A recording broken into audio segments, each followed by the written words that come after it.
Praise lord. ప్రియమైన దేవుని బిడలారా, కీర్తన గ్రంథం 91 అధ్యాయము 1 వచనము. మహోన్నతుని చాటున నివసించవాడే, సర్వశక్తిని నీడను విశ్రమించవాడు.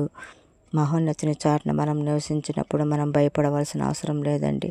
ఈ సృష్టిని సృష్టించిన మన తండ్రి, ఈ లోకానుసారమైన తల్లిదండ్రి మన ప్రక్కన ఉంటే ఎంతో ధైర్యంగా ఉంటాము. అలాంటిది ఈ సృష్టిని సృష్టించిన తండ్రికి మనం బిడ్డలై ఉన్నాము.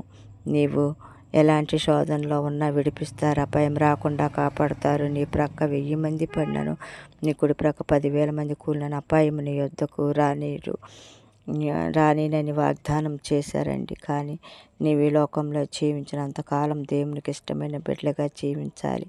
నాశనకరమైన తెగులు రాకుండా నిన్ను కాపాడుతాడు. నీ మార్గంలన్నిటిలో నీకు తోడై ఉంటారు. భయపడవద్దు. తప్పకుండా దేవుడు మీకు సహాయం చేస్తారు. నమ్ముట నీ వలన అయితే నమ్మువానికి